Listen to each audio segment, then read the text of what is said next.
오늘은 성령으로 난 사람에 대해서 말씀 좀 드립니다. 성령으로 난 사람에게는 양면성이 있습니다.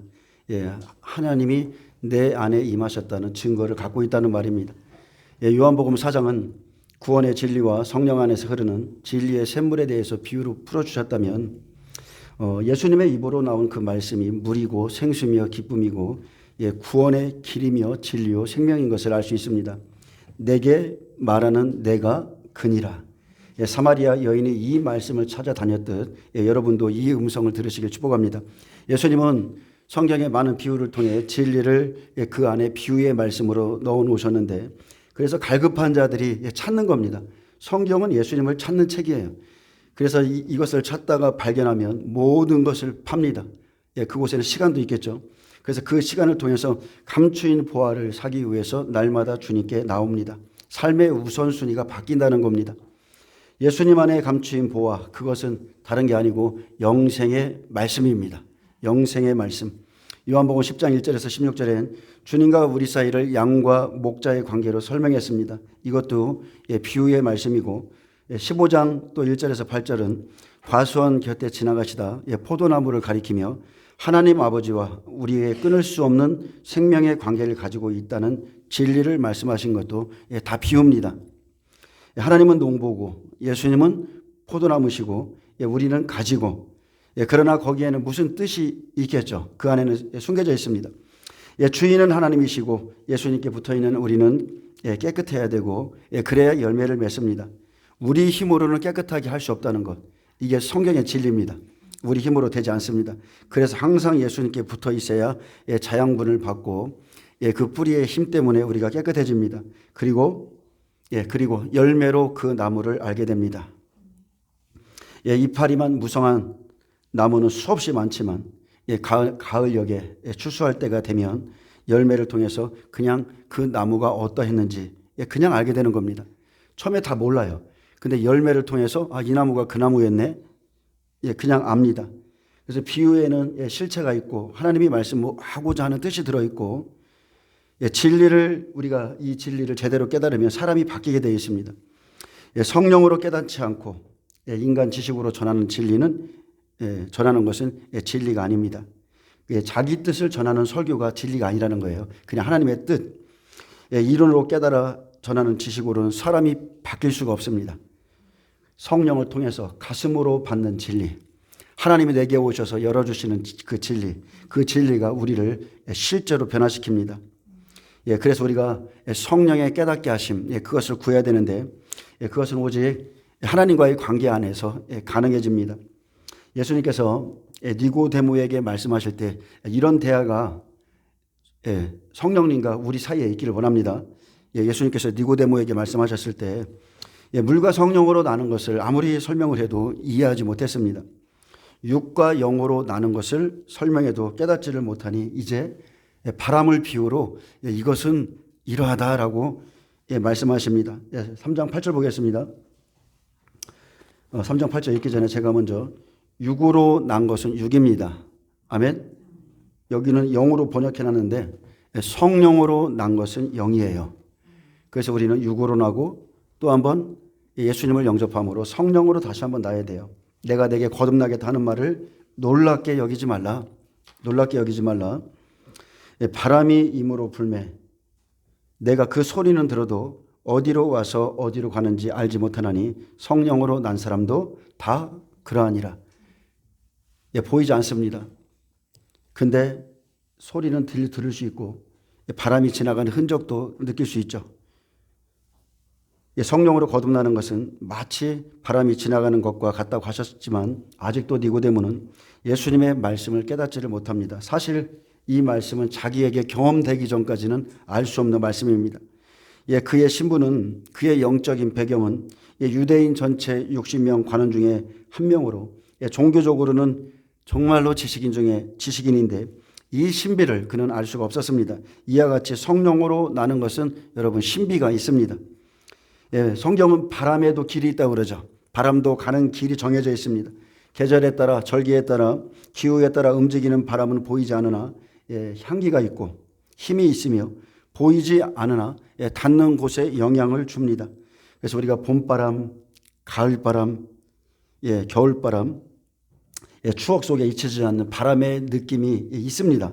그것이 참으로 신비하게 남아있는데 예전에 그것이 하여튼 있어요. 보이진 않는데 이것을 체험한 그 어떤 느낌이 우리 안에 있습니다. 바람은 실제하지만 신비합니다. 요한복음 3장 9절에 니고데모가 이르되 어찌 그런 일이 있을 수 있나이까. 보이지 않지만 이 일은 실제하고 전도서 11장 5절에 보면 바람의 길이 어떠함과 아이벤 자의 태에서 뼈가 어떻게 자라는지를 내가 알지 못한 같이 만사를 성취하시는 하나님의 일을 내가 알지 못하느니라. 아멘. 예수님의 비유에서 알 수 있듯이 바람에는 성격이 있습니다. 하나는 신비성이고 바람은 신비한 면을 가지고 있습니다. 바람이 어디서 생겨서 어디로 불며 어떻게 소멸하는지 그 당시의 사람들로는 도무지 추적할 수 없는 자연 현상이었습니다. 물론 오늘날에는 인공위성을 통해서 바람의 생성 과정과 진로를 추적하는 과학적인 지식을 가지고 관찰하지만 그것 가지고는 바람을 다 설명할 수 없습니다. 하나님이 이것을 주관하고 계시다고 그래요. 계시록 7장에도 천사들이 내 바람을 붙잡고 있잖아요. 예수님은 그 당시 사람들이 가지고 있는 상식의 근거에서 비유로 말씀하는 겁니다. 보이지 않지만 살아있다. 바람은 보이지 않지만 살아있다. 성령의 사람도 그와 같다. 움직이며 여러 가지 추측할 수가 있는데 어쨌든 간에 성령으로 거듭난 사람은 바람과 같이 다르다는 거예요. 신비함이 있습니다. 그리고 또 하나는 사실성이 있습니다. 바람은 신비스러운 존재이면서 동시에 사실성을 갖고 있습니다. 아무리 미미한 바람이 지나가도 우리는 그 소리를 들을 수 있습니다. 바람 소리를 들을 수 있어요. 마찬가지로 거듭난 사람에게도 이 신비성과 사실성이 동시에 존재합니다. 여러분 물과 성령으로 거듭났습니까? 그러면 성령님이 임하실 때에 여러분은 느끼실 거예요.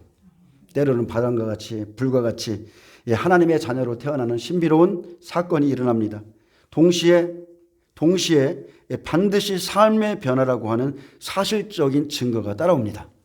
거듭나면 삶의 변화가 와요. 어제까지 술 먹고 노름하고 어제까지 강도짓 하던 사람이 바뀌는 것, 이게 사실성이죠. 사랑할 수 없는데 사랑하는 게 또 사실성입니다. 마음 안에선 이상하게 사랑하는 마음이 생기는 것, 이거 신비성입니다. 여러분 우리는 신비해야 됩니다. 하나님 말씀 66권이 다 신비한 것이고 우리는 그 신비를 마음에 두고 있기 때문에 우리는 신비해야 돼요. 그 말씀이 깨달아지고 그 말씀이 적용될 때마다 또한 우리에게는 사실성이 있어야 됩니다. 다시 한번 말합니다. 성령님이 하시는 일에는 신비성과 사실성이 있습니다. 이해할 수 없는데 이해되고 많은 사람들이 땅의 것에 붙들려 그것을 가지고 사는데 나는 보이지 않는 영원한 세계가 있다는 것이 믿어지기 시작해서 준비하고 있다는 게 이것이 신비성과 사실성입니다. 아멘. 안 그렇습니까? 육신의 사람이 보면 정말 우리가 가는 이 길 미친 것처럼 보여요. 그냥 저거 진짜 뭐가 잘못됐다 이렇게 하는데 이것이 진리라고 믿어지게 하셨기 때문에 기쁨으로 내 안에서부터 기쁨으로 준비하며 사는 게 신비성과 사실성이 공존하고 있다는 것입니다. 이것이 성령이 오시면 그 사람에게 나타난 신비성과 사실성입니다. 여러분도 여러분이 성령으로 거듭났다면 반드시 이러한 일이 있을 것입니다. 그리고 또한 성령을 받고 이러한 일이 한 번으로 끝나는 것이 아니라 여러분의 삶 가운데 계속 나타나게 될 것입니다. 그것이 중요합니다. 그래서 지금의 내 모습이 중요한 것인데 나는 성령으로 인해서 어떠한 목적을 가지고 살고 있는가, 그것이 굉장히 중요합니다. 우리 우선 먼저 이제 중생의 신비성을 생각해 보겠습니다. 첫째, 이 중생이라는 것은 거듭남의 신비성입니다. 거듭났다. 어떻게 거듭날 수 있사옵나이까?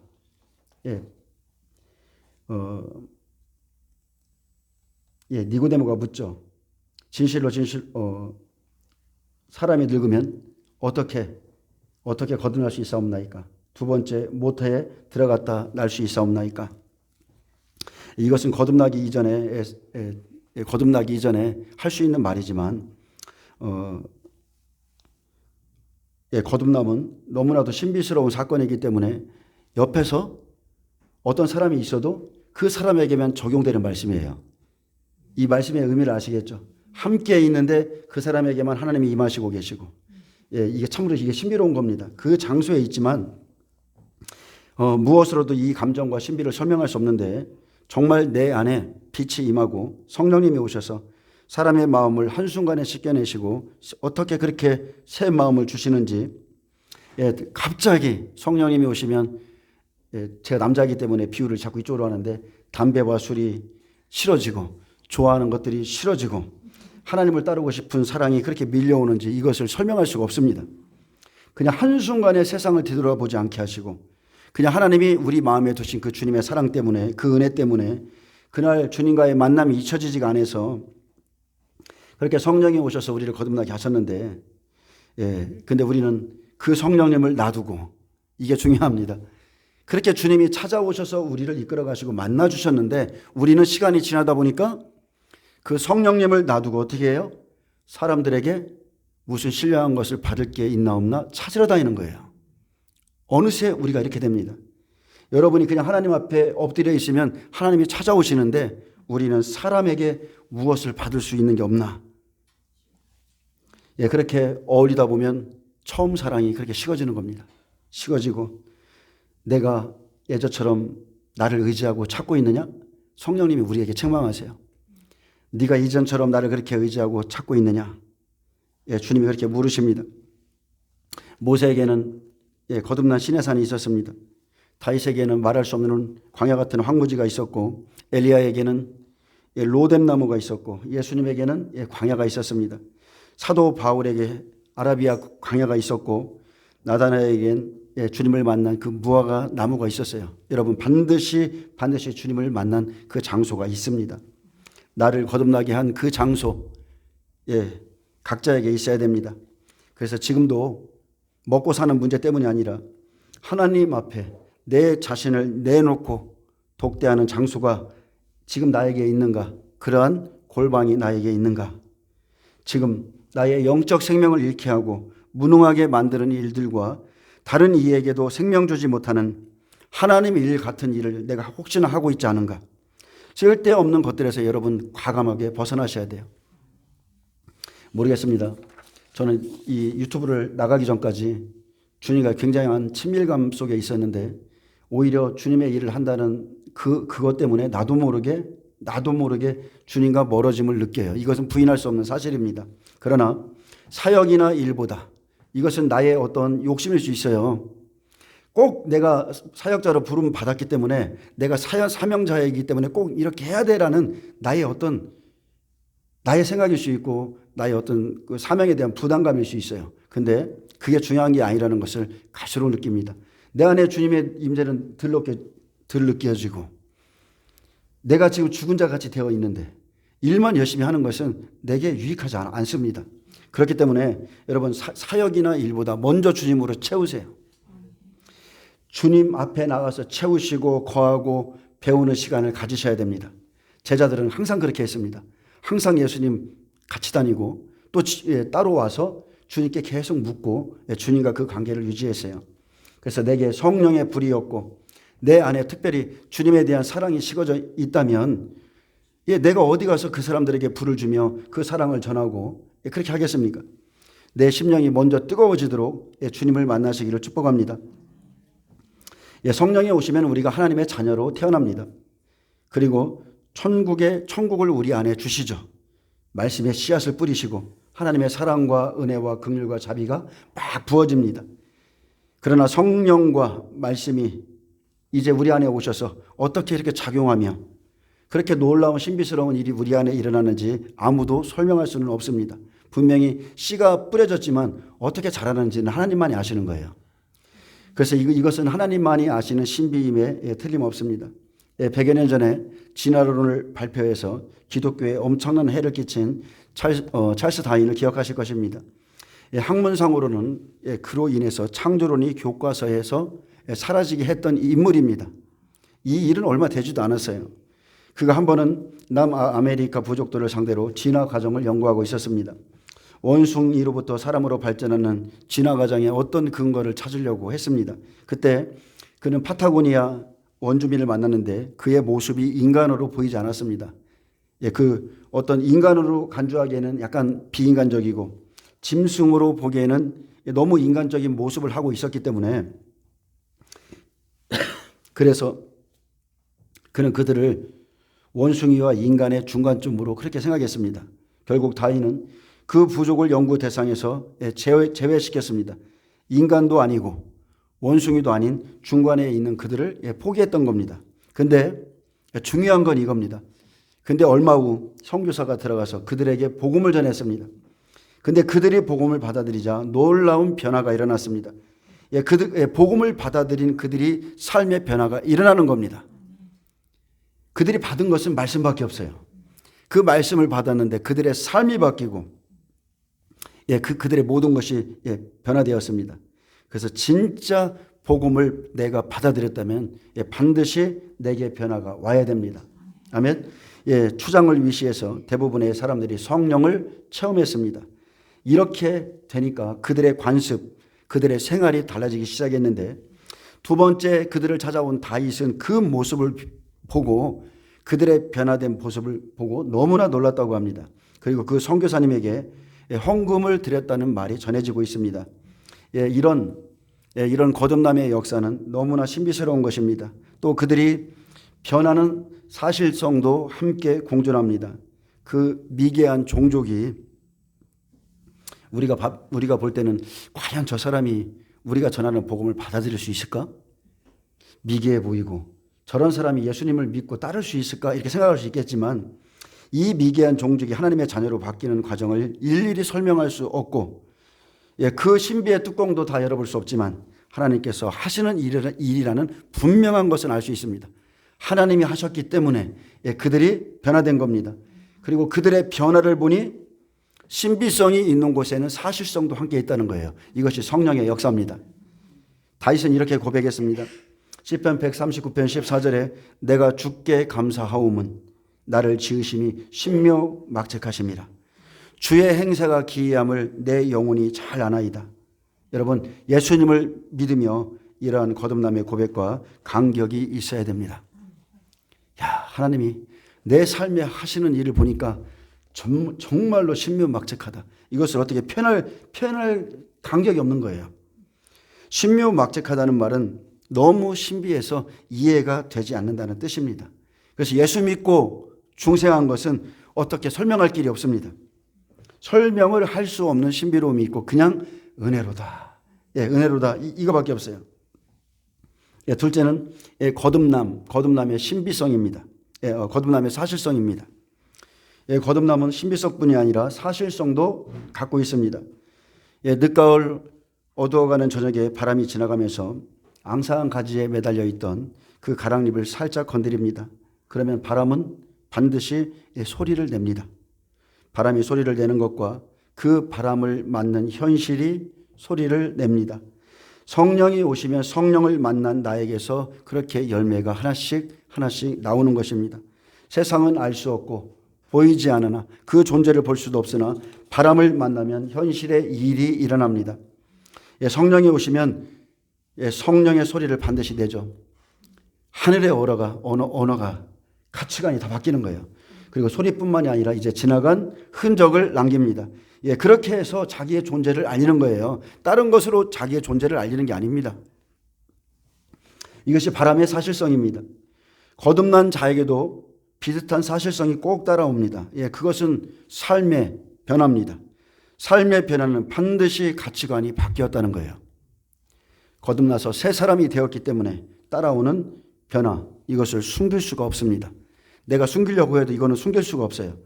땅의 가치관에서 하늘의 가치관으로 바뀌고 중심이 여전히 나였는데 자기 사랑하는 자였는데 예수님 중심으로 또 현실 중심에서 보이지 않는 믿음 중심으로 그렇게 삶의 목표가 바뀌어갑니다. 그리고 항상 생각하는 게 어떤 것을 해야 어떤 것이 하나님이 기뻐하실지 그것을 생각하게 됩니다. 그러면 자녀들을 바라보는 태도도 틀리죠. 이전에는 자녀들이 좋은 학교 가는 것을 바라고 그랬는데 또 좋은 직장 가는 것을 바랬는데 그런 모든 것보다 내 자녀들이 유일하게 하나님 중심으로 살기를 더 바라게 됩니다. 그거밖에 없어요. 하나님을 만난 사람의 기도는 그거밖에 없는 것 같아요. 이 땅에서 잠시 고생하면 어떻습니까? 우리의 중심, 가치관은 땅에 속한 중심인지 하늘에 속한 중심인지 점검하셔야 됩니다. 그래서 예수님은 우리가 세상의 빛이라 했습니다. 삶의 사실성은 우리 옆에 사는 사람이 나보다 나를 더 잘합니다. 내 옆에 있는 사람이 가장 나를 잘합니다. 우리가 어떠한 자인지 세상 사람들이 다 안다는 겁니다. 부끄럽지만 저희 사모님이 교회에서만 보기를 원해요. 목사로서만 만나기를 원합니다. 기독교가 모욕당하는 것도 예수 믿는 사람들이 변화된 삶을 살지 못해서입니다. 사실은 검사님도 또 판사님도 교회에 와서 예수님을 믿고 예수님의 말씀을 듣고 변화되어야 되는데 요즘 뉴스 보면 목사님들이 어디가 있어요? 검사 앞에 판사 앞에서 추궁을 당하고 훈계를 듣는 시대에 우리가 살고 있습니다. 우리 어머니 세대에 그랬다고 하죠. 기독교인이라고 그러면은 물건 외상으로 줬다고 그랬어요. 교회 다니십니까? 그러면은 물건을 외상으로 줬대요. 근데 지금은 그렇지 않습니다. 정말 저도 부끄럽고 제대로 못 살아서 잘 살아보려고 노력하려고 말하는 겁니다. 우리가 성령으로 났다면 하나님께로부터 나왔다면 반드시 거듭난 사실성을 갖게 되는데 그것은 명확해서 자기가 어떤 존재인지 알리는 열매로 그렇게 나타납니다. 마태복음 5장 14절에 너희는 세상의 빛이라 산 위에 있는 동네가 숨기우지 못할 것이요 빛은 반드시 드러나게 됩니다. 또 사도 바울은 우리를 그리스도의 향기라고 그랬습니다. 내 몸에 밴 향기, 이것은 그냥 가는 곳에 드러나는 거예요. 그래서 고린도후서 2장 15절에 우리는 구원 얻는 자들에게나 망하는 자들에게나 하나님 앞에서 그리스도의 향기입니다. 아멘. 마치 향수를 뿌린 사람이 아무리 다른 옷을 껴입어도 향수 냄새를 막지 못하듯이 모든 사람에게 자기 안에 계신 예수님을 드러나게 되어 있습니다. 니고데모가 그래도 깨닫지 못하고 여전히 어찌 이런 일이 있을 수 있사옵나이까 라고 말하자 예수님은 말씀했습니다. 진실로 내게 이르노니 우리는 아는 것을 말하고 본 것을 증언하노라. 그러나 너희가 우리 증언을 받지 아니하는도다. 내가 땅의 일을 말하여도 너희가 믿지 아니하거든 하물며 하늘의 일을 말하면 어떻게 믿겠느냐. 자, 거듭난 사건은 땅의 일이 아니죠. 거듭난 사건은 영계의 일입니다. 이것은 하늘에 속한 일이고 그래서 이 중생 그 자체는 정말로 신비스럽습니다. 저도 그냥 제가 주님을 만난 그때를 어떻게 표현할 길이 없어요. 하늘에서 빛이 와서 저를 만나 주신 그 사건을 어떻게 이 신비를 표현할 수가 없습니다. 그렇기 때문에 세상 사람들은 여러분 전혀 몰라요. 우리가 말하는 그 성령님, 우리가 말하는 그 예수님을 그들은 알 수가 없습니다. 심지어는 사람에 따라서는 중생을 받은 사람 그 자신도 모를 수 있습니다. 자신도 모를 수 있어요. 그러나 중생을 받고 거듭난 사람에게 나타나는 삶의 변화는 이 세상에서 모든 사람이 눈으로 보고 귀로 듣고 확인할 수 있다는 겁니다. 그러므로 중생, 그것은 땅의 일이요 하늘의 일이요 세상에서 볼 수 없는 사건입니다. 거꾸로 말했네요. 중생은 세상에서 볼 수 있는 사건이에요. 사람을 통해서, 그 사람의 열매를 통해서. 요한복음 3장 13절 하늘에서 내려온 자 곧 인자 외에는 하늘에 올라간 자가 없느니라. 예수님은 하늘에 계시다가 우리를 위해서 땅으로 내려오셨습니다. 또 구속을 완성하시고 하늘에 올라가셨고 그래서 요한일서 3장 9절에 하나님께로부터 난 자마다 죄를 짓지 아니하나니 이는 하나님의 씨가 그의 속에 거함이요 저도 그도 범죄치 못하는 것은 하나님께로부터 났음이라. 거듭난 사람은 삶의 목표를 세울 때 전적으로 하나님을 기쁘시게 하는데 초점을 맞춥니다. 하나님의 씨가 그 일을 합니다. 우리 본성으로 하는 게 아니고 하나님이 우리 안에 들어오시면 그 본성의 능력이 우리를 그렇게 살게 해요. 그래서 우리 자신을 중심에 두고 살던 삶이 하나님 중심으로 바뀌어 갑니다. 그러므로 거듭난 사람이 세상 사람들 눈에 다르게 보이는 것은 당연한 일이죠. 제 변했어. 제 이상해졌어. 말하는 것도 이상해. 세상 사람들 눈에 정말 다르게 보입니다. 그래도 교회를 그렇게 핍박하는데 뭐라고 하냐면, 아이고, 그래도 교회 다니신다며요? 어떻게 그렇게 해요? 이렇게 말해요. 왜 그렇습니까? 교회 안에 생명이 있기 때문에 그렇습니다. 여러분, 거듭난 사람은 하나님의 입에서 나오는 말씀의 의뢰로 사는 존재예요. 날마다의 만나. 잘 보세요. 만나의 특징은 그날 하루의 분량이라는 거예요. 오늘을 살아갈 수 있는 은혜, 오늘을 이끌어 주시는 그 빛의 말씀, 넘치게도 주지 않고 모자라게도 주지 않고, 그리고 이제 주님을 예배하기 위해서 그 전날에는 2배로 주시죠. 완벽하게 주십니다. 여러분, 기독교의 힘이 어디에 있습니까? 기독교의 권위가 어디에 있습니까? 기독교의 신뢰성이 어디서 비롯되는 겁니까? 이런 것들은 바로 거듭난 사람들의 변화된 삶에서 오는 겁니다. 나를 만나는 사람이 그냥 굳이 말 안 해도 알 수 있어야 돼요. 알 수 있어야 됩니다. 그래서 변화된 삶이 기독교의 능력이고 기독교가 이 세상에서 살아남을 수 있는 비결입니다. 아멘. 그래서 디모데전서 4장 5절에 하나님의 말씀과 기도로 거룩하여짐이라. 거룩하여지는 건 방법이 없어요. 거룩하여지는 것은 방법 없어요. 오직 영적으로 거듭나면 오직 하나님의 말씀과 기도로만 거룩해질 수 있습니다. 말씀 없는 기도 위험하죠. 오직 말씀은 안 봐. 오직 기도만 해요. 그거 위험합니다. 근데 기도 없는 말씀 위험해요. 그것은 바리새인 서기관처럼 만듭니다. 지식은 꽉 차 있는데 가슴이 냉랭하고 사랑이 없어요. 용납하지 못합니다. 그래서 우리가 늘 이 2가지를 붙들고 가야 되죠. 그래서 우리가 성령 안에서 깊이 있는 말씀을 붙잡고 갈 때 내 심령도 하나씩 하나씩 바뀌어 가는 겁니다. 참으로 이게 예수님을 믿고 나면 신비한 것이 도저히 용서하고 싶지 않은데 성령님이 기도하라 이런 마음을 주세요. 그러면 기도하면 들어갈 때는 여전히 원수 같아갖고 저 사람을 용서하고 싶지 않았는데 나올 때는 이미 용서가 돼 있어요.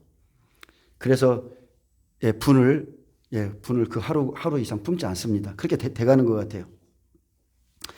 자, 기독교의 능력은 다시 한번 말합니다. 예수 믿고 거듭난 사람들의 변화된 삶에서 비롯됩니다. 여러분 가정에서 인정받으세요. 인생의 목적, 가치관, 삶의 의미도 중생과 함께 바뀝니다. 그래서 나를 점검해야 되죠. 거듭났다 말하면서 내가 예수님을 믿는다 말하면서 말도 그대로 행실도 그대로 또 거듭났다 하면서 인생의 우선순위도 바뀐 게 없이 그대로 가치관도 그대로라면 여러분 이것은 정령 아닙니다. 절대 아니에요. 진짜 예수 믿고 성령으로 거듭났다면 바뀝니다. 확실히 바뀝니다. 언제부터인가 주님 때문에 내 말씨도 바뀌고 언제부터인가 주님이 욕을 먹을까 마음씨도 바뀌는 거예요. 언제부터인가 하늘의 가치관으로 바뀌고 인생의 목적이 그냥 바뀌어요. 그리고 작은 것에서 그냥 감사가 나옵니다. 그냥 작은 일에 감사가 나와요. 우리가 예전에 내가 열심히 일해서 살 때 밥을 먹고 감사해 본 적 있습니까? 근데 오늘 하루 살고 저녁에 집에 돌아가서 그 밥을 먹으면서 감사가 나오잖아요. 내가 왜 살아야 되는가? 내가 왜 살아야 되는가? 바뀌는 겁니다. 주님의 은혜 때문에 바뀌는 거예요. 아멘. 여러분 오늘